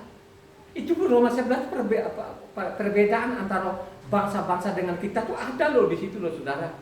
Ya, nanti mereka diselamatkan semua, kita ini bertentangan. Lu bilang Taurat dibuang, itu dipotong langsung dilemparkan neraka lo saudara. Bukan saya lo, baca aja Roma 11 itu. Ya. Hosea 4 ayat 1 2. Ini kan antara Yesaya dengan Hosea sejaman karena zaman Raja Usia. Ya, jadi sampai ke Hizkia ini. Jadi Yesaya ini dari Usia sampai Hizkia ini. Ya. Terbaca di situ dia. Hosea 4 ayat 1 2. Dengarlah firman Yahweh orang Israel, sebab Yahweh mempunyai perkara dengan penduduk negeri ini, sebab tidak ada kesetiaan, tidak ada kasih, dan tidak ada pengenalan akan Elohim di negeri ini. Hanya mengutuk, berbohong, membunuh, mencuri, berzina, melakukan kekerasan, dan penumpahan darah, menyusul penumpahan darah. Coba kan meningkatlah mereka ini, saudara. Kenapa seperti itu pengajar-pengajar ini, imam juga termasuk juga menyimpang, saudara. Akhirnya banyak yang menyimpang. Makanya kalau kau baca lagi namanya Yesaya 4 sana ayat 22. Yesaya 4 ayat 22. Bagaimana dia mengatakan mereka itu tolol-tolol ini, coba. Ya, baca Yesaya 4 ayat 22. Yeremia 4 ayat 22. Sungguh bodohlah umatku itu, mereka tidak mengenal aku. Mereka adalah anak-anak tolol dan tidak mempunyai pengertian. Mereka pintar untuk berbuat jahat, tetapi untuk berbuat baik mereka tidak tahu. Coba kan, ini bangsa-bangsa tolol ini, bodoh, dungu. Coba, kau tidak mengenal aku lagi. Jadi kalau disuruh kita sekarang supaya tidak memanggil nama Yahweh, itu orang-orang tolol, jangan kau ikuti. Orang-orang dungu. Coba. Kalau orang Jawa bilang itu, dungu itu pekok. Kalau bahasa saya di Sumba itu kabanga. Coba kan? Masa kita mau ikutin orang-orang kabanga? Mau ikutin namanya orang-orang tolol mengajarkan kita bahwa nama Yahweh itu tidak bisa lagi dibaca, saudara. Mau ikutin itu ajaran-ajaran seperti itu. Makanya saya mengatakan sampai saat ini kita tidak dapatkan dari mimbar. Makanya saya sarankan kepada namanya jemaah maupun penonton ini, bacalah kitab suci. Yakin betul-betul kalau engkau baca kitab suci, lu tidak akan mau mendengari mereka-mereka itu yang mengatakan itu Taurat sudah tidak berlaku lagi. Coba kan? Tolol benar mereka ini, tidak mengenal aku. Bodoh benar, tolol. Makanya Yeremia 5 ayat 1. Yeremia 5 ayat 1. Lintasilah jalan-jalan Yerusalem, lihatlah baik-baik dan camkanlah. Periksalah di tanah-tanah lapangnya. Apakah kamu dapat menemui seseorang? Apakah ada yang melakukan keadilan dan yang mencari kebenaran? Maka aku mau mengampuni kota itu. Coba kan, lu keliling-keliling aja deh. Tidak ada lagi mereka menyimpang ini karena sudah tidak ada lagi gembalanya juga menyimpang, saudara. Termasuk juga nabi-nabi yang lain ini kan menyimpang, termasuk juga imam-imamnya, sehingga mereka rakyat biasa ini tidak mendapatkan namanya ajaran yang benar, saudara. Makanya ayat 21 di bawah Yeremia 5 ayat 21 mengatakan, dengarkanlah ini hai bangsa yang tolol, yang tidak mempunyai pikiran, yang mempunyai mata tapi tidak melihat, yang mempunyai telinga tapi tidak mendengar. Ya. Ini bangsa-bangsa tolol ini, bodoh yang tolol ini. Kau tidak melihat, kau tidak mendengar. Ini dicatat loh di dalamnya ini, saudara. Makanya saya mengatakan kalau kau baca itu baca tuntas. Berulang-ulang saya mengatakan kalau kau baca namanya Yesaya itu harus baca tuntas. Karena Yesaya itu 66 pasal. Yeremia itu 52 pasal. Yeskiel itu 48 pasal. Lu harus baca tuntas itu. Supaya engkau ini punya pemahaman bahwa yang 3 nabi ini tidak pernah ada ajaran lain kecuali namanya hukumnya tuh Tuhan. Supaya tidak diselewengkan namanya hukuman Tuhan ini, diperingatkan terus menerus.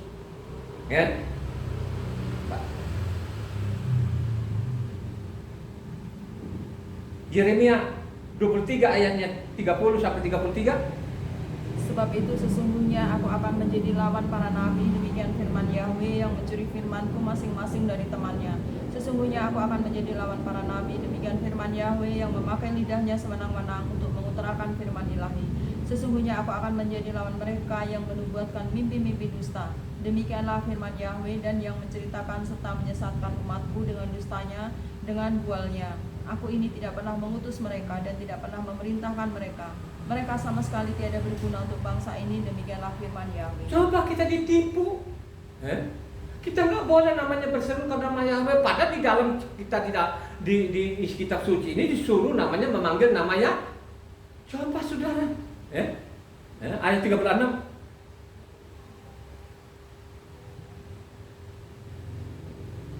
Ayat 36.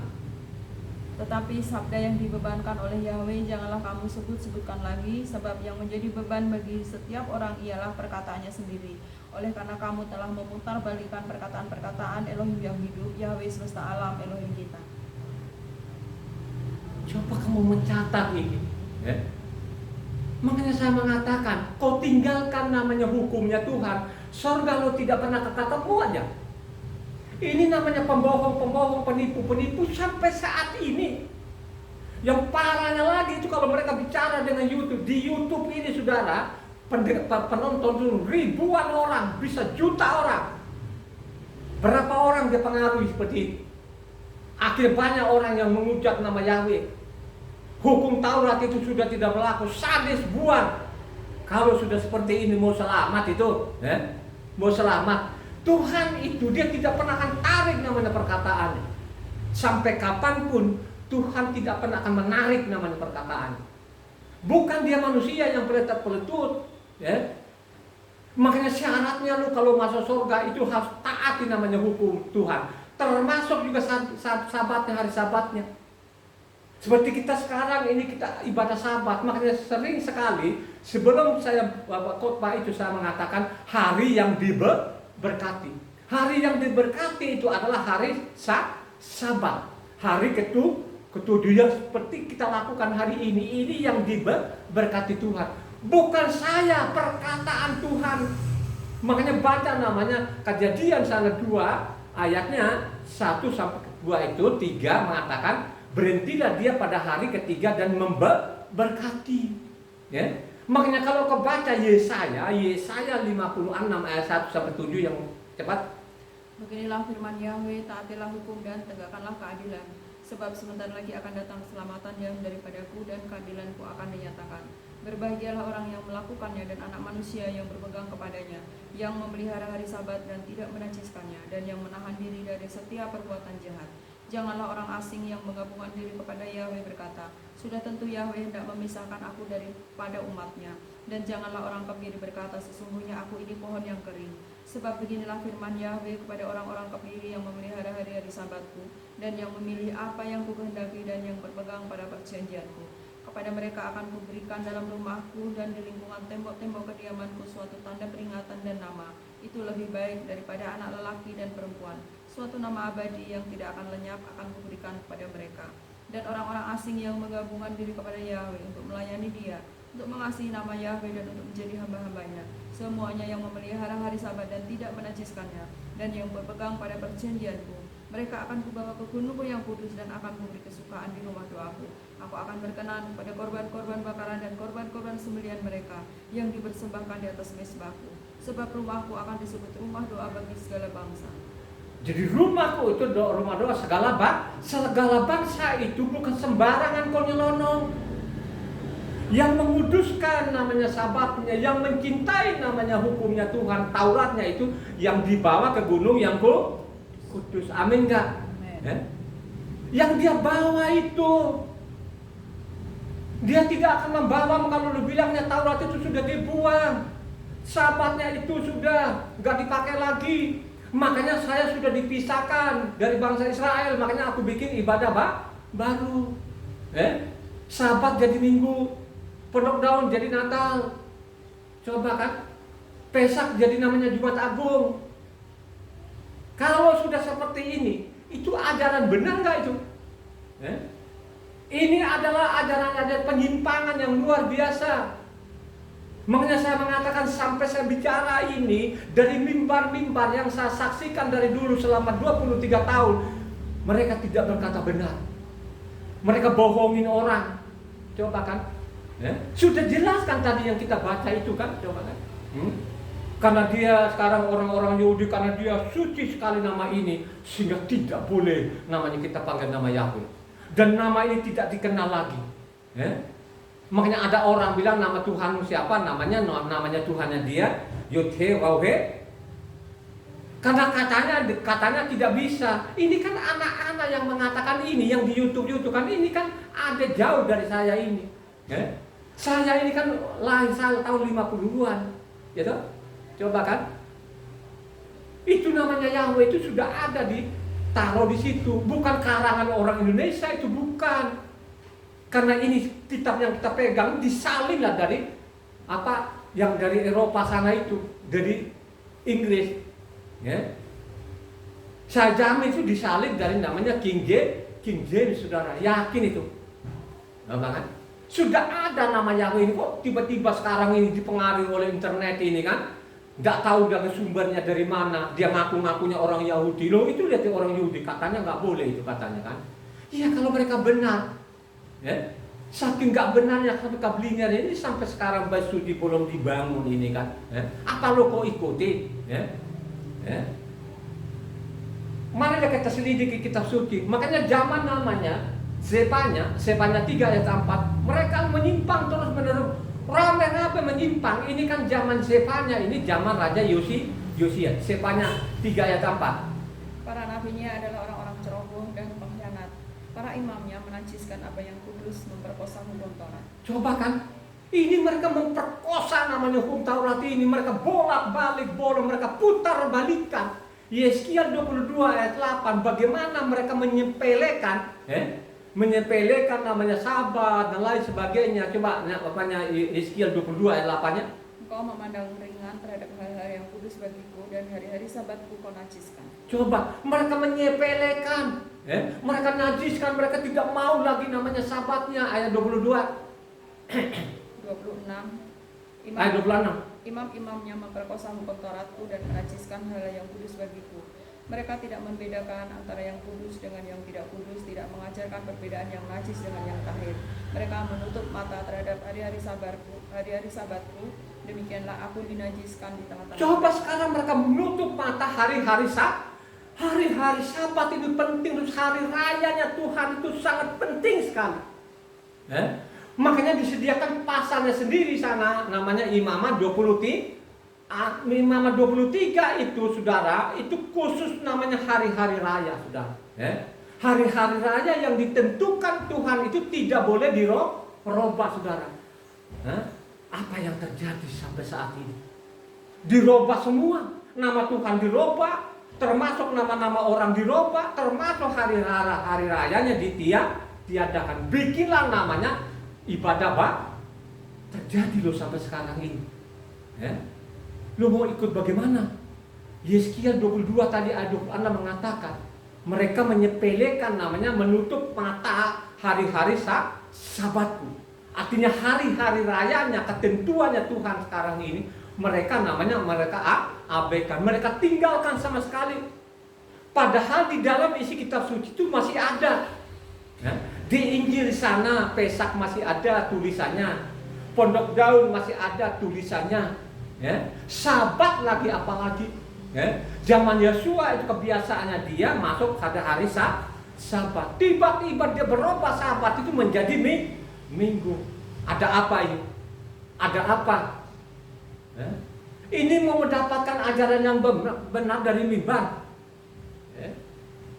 Kalau kau sudah menyimpang tadi itu, bukan saya tadi sudah dibacakan pasal dan ayatnya. Tumpahkan amarahmu kepada bangsa-bangsa yang menyelewengkan hukummu maupun juga tidak berseru kepada nama Yahweh saudara. Lo mau ikut itu? Lo mau tambah marah lagi? Yesaya 30 ayat 9.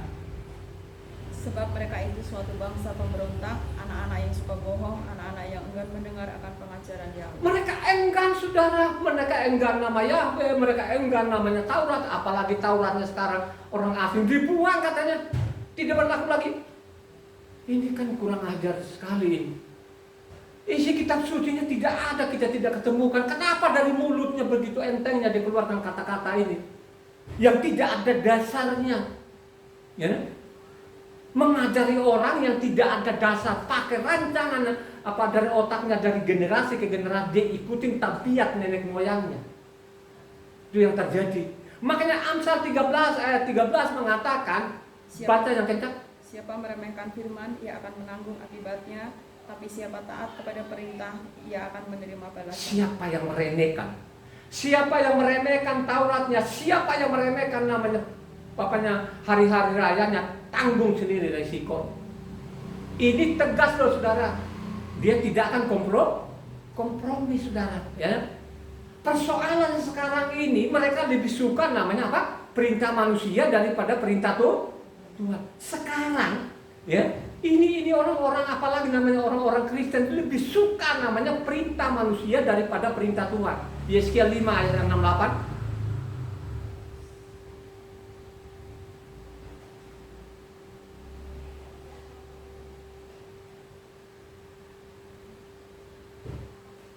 Yeskiel 5 ayat 6 sampai 8. Ia sudah memberontak terhadap peraturan-peraturanku, lebih jahat daripada bangsa-bangsa, dan terhadap ketetapan-ketetapanku, lebih jahat dari negeri-negeri yang di sekitarnya, karena mereka menolak peraturan-peraturanku, dan kelakuan mereka tidak selaras dengan ketetapan-ketetapanku. Sebab itu beginilah firman Tuhan Yahweh, oleh karena engkau lebih jahat daripada bangsa-bangsa yang di sekitarmu, dan kelakuanmu tidak selaras dengan ketetapan-ketetapanku, dan engkau tidak melakukan peraturan-peraturanku, maka engkau melakukan peraturan-peraturan bangsa-bangsa yang di sekitarmu. Sebab itu beginilah firman Tuhan Yahweh, lihat, aku sendiri akan menjadi lawanmu, dan aku akan menjatuhkan hukuman kepadamu di hadapan bangsa-bangsa. Saya akan menghukum kalian ini. Kau lebih suka namanya peraturan bangsa-bangsa. Lu suka namanya peraturan, namanya manusia-manusia itu yang tidak ada dasarnya. Saya akan menghukum. Hukum yang dimaksud ini saudara, makanya saya mengatakan itu tahun Perang Dunia pertama dan kedua itu babak belur namanya bangsa Israel ini. Coba kan, didiamkan saja. Mampu Yeskiel 11 ayat 12 sana diulang juga di situ. Dan kamu akan mengetahui bahwa akulah Yahweh, karena kelakuanmu tidak selaras dengan ketetapan-ketetapanku dan peraturan-peraturanku. Tidak kamu lakukan, bahkan engkau melakukan peraturan-peraturan bangsa-bangsa yang di sekitarmu. Mana kita mau dapat dari mana sekarang ini? Berjalanlah waktu ini, manusia ini, pengajar-pengajar ini bukan makin benar saudara, makin menyeleweng saudara. Zaman Zakaria sendiri pun sudah mengajar saya supaya orang berkata benar. Ya, Zakaria 8 ayatnya 16. Inilah hal-hal yang harus kamu lakukan. Berkatalah benar seorang kepada yang lain, dan laksanakan hukum yang benar, yang mendatangkan damai di pintu-pintu gerbang. Cobalah kalian ini beratur yang benar lah. Coba kan ngajari orang yang benar, ngajarkan hukum yang benar. Ya. Tapi kan berjalanlah waktu ini, manusia tetap kepala batu, dan kepala batu ini luar biasa, kepala batunya juga ini termasuk juga ini bangsa asing ini, termasuk orang Kristen ini, coba kan melarang orang-orang ini memanggil nama Yahweh, tidak kenal lagi, hukumnya sudah tidak berlaku lagi karena bukan zamannya lagi. Ada hukum yang diberlakukan, ada yang tidak dilakukan. Ini loh ajaran-ajaran yang dibimbang yang tidak benar. Padahal kalau kita baca Efesus 4 ayat 25, karena itu buanglah dusta dan berkatalah benar seorang kepada yang lain, karena kita adalah sesama anggota. Coba kan, jangan kamu berdusta ini kan suratnya Rasul Saul ini, cobalah berkata benar ini. Kenapa dia mengatakan ini? Karena namanya bangsa Israel itu sudah menyeleweng dan menyeleweng saudara. Coba kan, menyeleweng terus. Coba, mau ikut siapa? Mau ikut siapa? Mau ikutin ajaran-ajaran yang nyeleweng itu? Makanya saya mengatakan supaya ketahuan mereka menyeleweng ini, persenjatai dirimu, bacalah kitab suci. Kalau engkau baca kitab suci ini, pasti lu memiliki pengetahuan. Kan sama saja kan ilmu sekuler ini kan. Kalau ilmu sekuler itu kau tidak pernah belajar, kau tidak pernah baca buku-buku ini, lu nggak bisa naik kelas, lu tetap bodoh. Tapi kalau kau punya keinginan, kemauan untuk belajar yang baik itu, pasti nanti kau peroleh nilai yang baik. Pada waktu lu bekerja nanti, pasti lu peroleh kerja yang baik, gampang diterima. Tapi kalau kau kuliahmu ini bertahun-tahun, terus nilaimu hanya C, C, C, D, waduh, nggak memadai saudara. Ya. Paling tidak zaman sekarang itu A, B, saudara. Ya. Lihat ini kan namanya Evan sama Ina ini. Ya. Mereka itu teknik sipil, saudara ya. Nilainya mereka kebanyakan A-nya. A, B, saudara. Sehingga pada waktu mereka cari kerja itu gampang. Ya. Lihat itu Ina itu. Tidak pernah Ina itu lama-lama pekerjaan gitu, nenteng-nenteng, maaf itu kan tidak. Datang sendiri itu. Coba kan kasih mobil sebelum juga kerja, belum juga masuk kantor, langsung kasih mobil, fasilitas, coba kan. Kenapa seperti itu? Ya? Karena Ina sama Evan belajar, mereka itu belajar namanya ilmu-ilmu sekuler itu. Mereka tidak main-main, sehingga mereka anak-anak pintar itu. Ya? Misalnya Ibu Ana ini kan dulu juga pun dari SD, SMP, SMA, dia belajar, dia tekun sampai nama perguruan tinggi. Lulusan Undip, lulusan terbaik, saudara. Kenapa? Karena mereka belajar tiap hari, baca tiap hari, sudah jadi kutu buku namanya.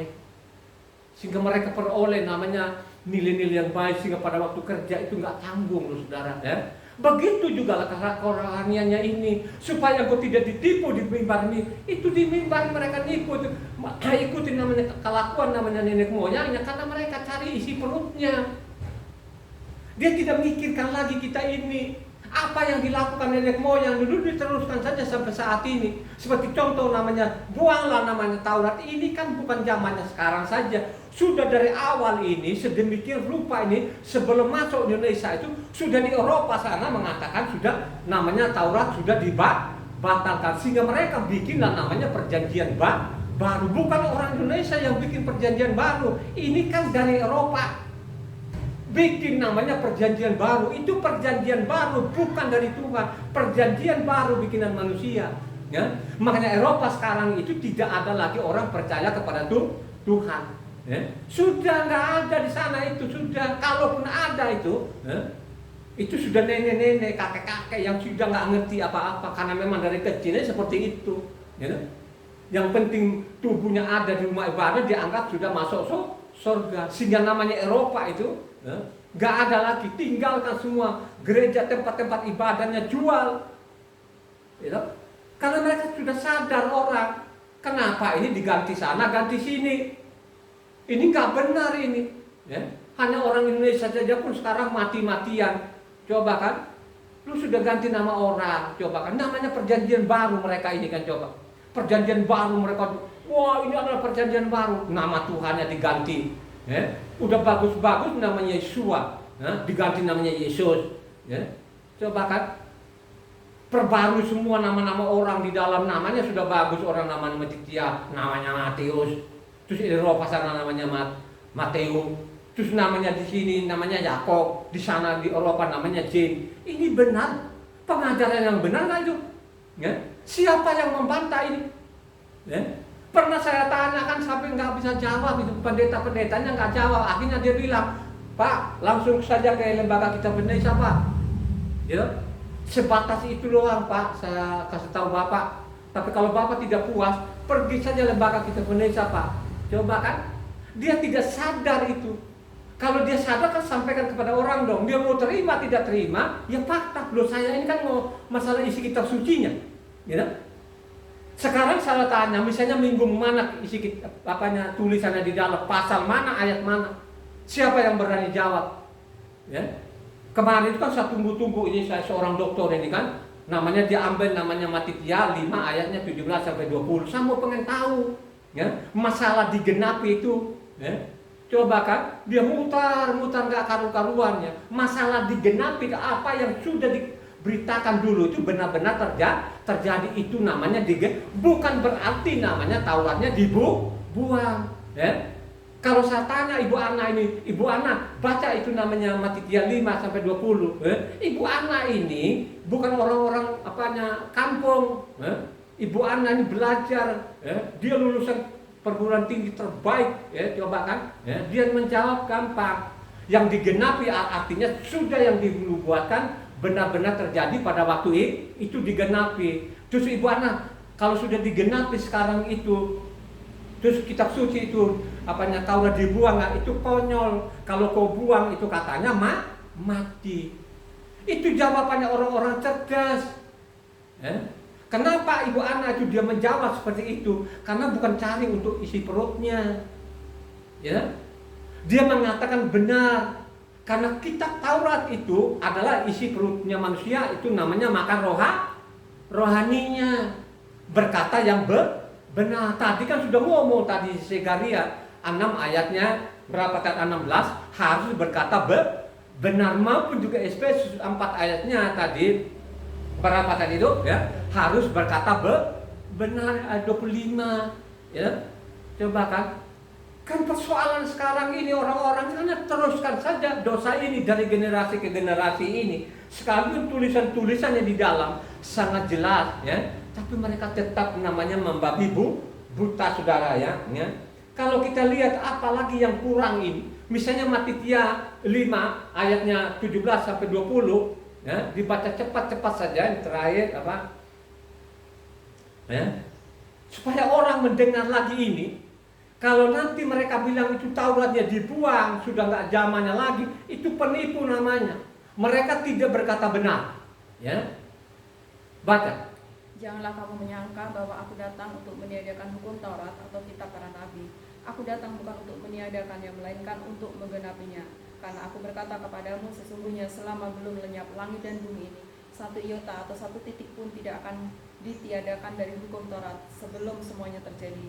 Karena itu barang siapa meniadakan salah satu perintah hukum Taurat sekalipun yang paling kecil dan mengajarkannya demikian kepada orang lain, ia akan menduduki tempat yang paling rendah di dalam kerajaan surga.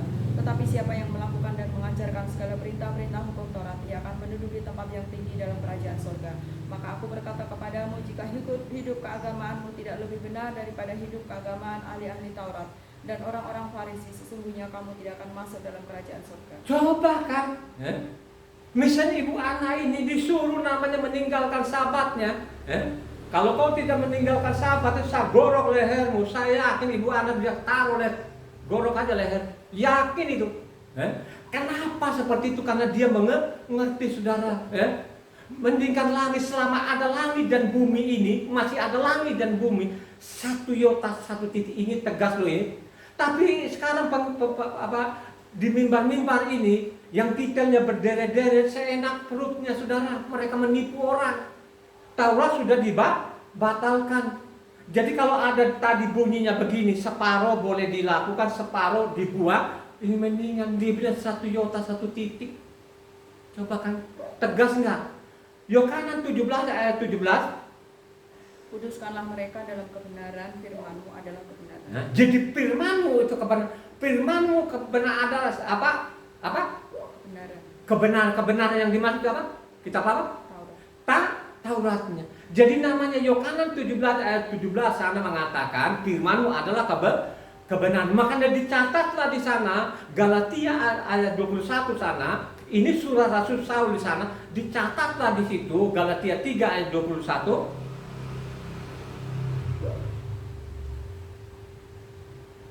Kalau demikian bertentangankah hukum Taurat dengan janji-janji Elohim?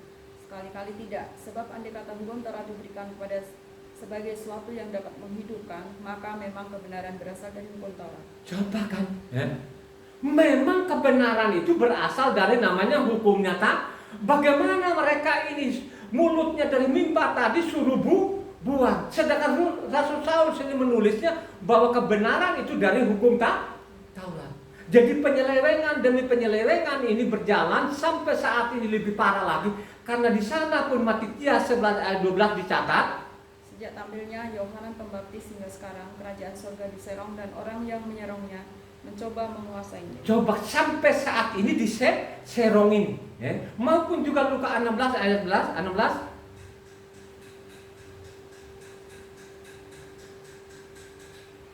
Hukum Taurat dan kitab para nabi berlaku sampai kepada zaman Yohanan, dan sejak waktu itu kerajaan Elohim diberitakan dan setiap orang menggagahinya, berebut. Jadi mereka menggagahinya, mereka memperkosainya, mereka memutarbalikannya segala macam dari generasi ke generasi. Makanya saya mengatakan sampai zaman kita ini lebih parah lagi. Lebih parahnya sekarang ini, Mereka bilang namanya Taurat, namanya harus dibuk. Nah, yang mengatakan ini itulah namanya keturunan ular beludak. Matitia 3 ayat 7. Tetapi waktu ia melihat banyak orang Farisi dan orang Saduki datang untuk dibaptis, berkatalah ia kepada mereka, "Hai kamu keturunan ular beludak, siapakah yang mengatakan kepada kamu bahwa kamu dapat melarikan diri dari murka yang akan datang?" Hai kamu keturunan ular beludak, saudara. Jadi keturunan ular beludak inilah yang di mimbar ini, yang berliku-liku. Makanya saya mengatakan kemarin, saya tunggu-tunggu ini, seorang dokter ini, bagaimana nanti ini dia mengupas namanya Matitia 5 ayat 20 sampai 17-20. Ya itu tadi, karena dia ini ular beludak itu nggak jelas, saudara. Gimana? Memang diambil juga Efesus 2 ayat 15. Tapi saya mau pengen gitu loh. Dia jelaskan begitu, coba kan. Akhirnya menjadi abu-abu. Apakah itu namanya itu bukan ular beludak? Ya. Coba kan. Matitia 12 ayat 34. Hai kamu keturunan ular beludak, bagaimanakah kamu dapat mengucapkan hal-hal yang baik, sedangkan kamu sendiri jahat, karena yang diucapkan mulut meluap dari hati. Coba hai kamu keturunan ular beludak. Ini dicatat loh berulang-ulang kali. Maupun juga namanya Matitia 23 ayatnya 33. Ini Matitia dicatat 3 kali ini. Makanya saya bilang di mimbar itu yang tidak berkata benar itu keturunan ular beludak itu. Hati-hati itu dia mematok sama kalian. Mati aja coba. Hai kamu ular-ular, hai kamu keturunan ular beludak, bagaimanakah mungkin kamu dapat meluputkan diri dari hukuman neraka? Coba, hai kamu ular-ular, hai kamu keturunan ular beludak. Kamu juga ular karena kamu keturunan ular beludak itu tadi yang memperkosa, namanya hukum Taurat, yang mengatakan hukumnya Tuhan itu dibuk, itu namanya ular beludak. Karena ular beludak itu saudara sangat mematikan. Jadi ular beludak itu sangat mematikan. Itulah yang terjadi sampai saat ini. Ya. Mau membantah ini, ya. Tinggal bantah saja itu yang saya suruh catat tadi itu. Ya. Coba kan. Ya. Maupun Luka terakhir, Luka 3 ayat 7. Lalu ia berkata kepada orang banyak yang datang kepadanya untuk dibaptis, katanya, "Hai kamu keturunan ular beludak, siapakah yang mengatakan kepada kamu supaya melarikan diri dari murka yang akan datang?" Catatlah ini. Siapa yang mengatakan Taurat itu tidak berlaku lagi, itu bukan namanya anak Tuhan, itu adalah anak-anak iblis. Siapa saja, ya, harus berani itu. Kita berani itu, ada firman-Nya. Makanya bilangnya namanya Yohanes 8 ayatnya 43-44 sana mengatakan, bapamu adalah keturunan bapamu iblis. Baca Yohanes 8 ayatnya 43-44.